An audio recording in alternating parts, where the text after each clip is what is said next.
जी, एक बार एक एकांतिक वार्तालाप में आपने बोला था कि अगर आप अपने शिष्यों को समाज में भेजते हैं तो वो उनको आग में झोंकने के समान होगा। परंतु महाराज जी, हम जैसे अधम जीव तो आग में ही रह रहे हैं, तो महाराज जी ऐसे नहीं, आग में फिर आपको बताया कि बुखार एक ही तरह का नहीं होता है, मलेरिया, डेंगू कई तरह का, लेकिन लिखा जाएगा बुखार ही, तो उसके टेबलेट भी अलग अलग होते हैं। हम उन शिष्यों को कहते हैं जिनको वैराग्य मार्ग में चलाया है, जिनको आजीवन ब्रह्मचर्य की शिक्षा, आजीवन परिग्रह रहित रहना, निरंतर भगवत चिंतन परायण रहना, किसी से किसी भी तरह का संग न होना, हम इनको किसी भी स्वार्थ की पूर्ति के लिए संसार में नहीं भेज सकते। नहीं, तुम एकांत कुंज का सेवन करो, या जो हमारे साधु समागम में नाम वाणी कीर्तन पाठ हो रहा उसमें बैठो, बस अपने कमरे में एकांत रहो, क्योंकि तुम्हारा जीवन एक अलग जीवन है, समाज का मंगल करने वाला जीवन है।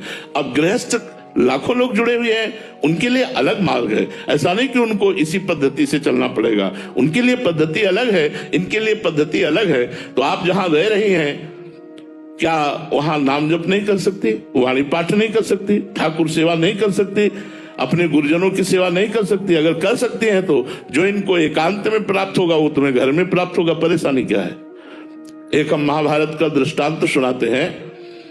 एक कश्यप नाम के ऋषि एक वृक्ष के नीचे तपस्या कर रहे थे, तो एक बगुली ने ऊपर से वीट कर दिया, तो उनके माथे पे गिरा के, तो गुस्सा होके ऐसे देखा तो बगुली गिरी और भस्म हो गई। भगवान व्यास देव जी ने लिखा महाभारत में। उनको लगा मेरे में बड़ा पावर आ गया, वो एक घर में गए और कहा भिक्षाम दे। तो एक नौवधू निकली, प्रणाम किया और कहा महाराज कुछ क्षण रुको, मैं तुरंत भिक्षा लेके आती हूं।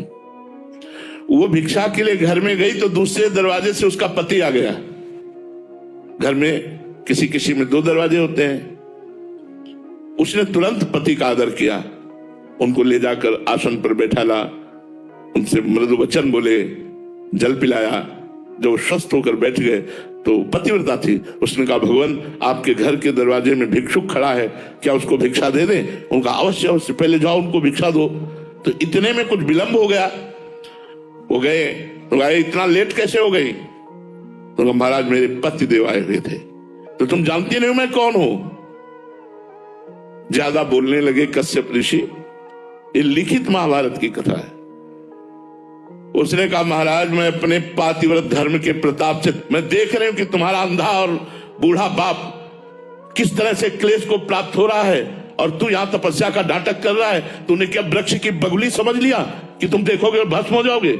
यह घटना किसी ने जाना ही नहीं था। अब तो उनके होश उड़ गए कि यह बात कैसे जान रही है एक नौवधू गृहस्थी में रहने वाली। तो उन्होंने हाथ जोड़ा और कहा देवी ये बगुली के भस्म होने वाली बात आप कैसे जान गई? बोले मैं त्रिकालज्ञ हूं, भूत भविष्य वर्तमान तीनों मेरे सामने। क्यों? मैं अपने पति को भगवान मानती हूं और 8 पहर पति की आज्ञा में रहती हूं, और पातिव्रत धर्म के प्रभाव से मैं तीनों कालों को जानती हूं।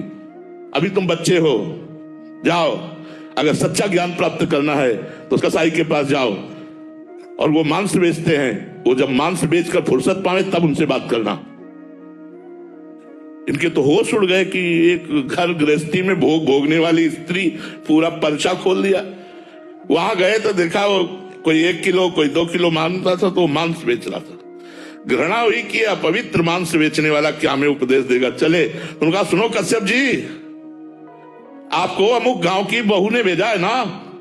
पहले फोन नहीं थे उनके, और होश उड़ गए कि मेरा नाम और मुझे भेजा। अब वो खड़े रहे, वो मांस बेच चुके, तब आए, प्रणाम किया, कहा हमारे घर पधारो।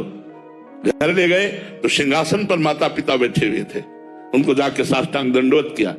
और कश्यप जी से कहा आपको आश्चर्य हो रहा होगा कि मैं मलिन आचरण करने वाला हूं, मैं हिंसा नहीं करता, मैं कसाई कुल में जन्म हुआ है, तो हमारा काम है मांस बेचना। मैं अपने धर्म के अनुसार मांस बेचता हूं, और उससे जो धन आता है अपने माता पिता को भगवान मान करके सेवा करता हूं और नाम जप कर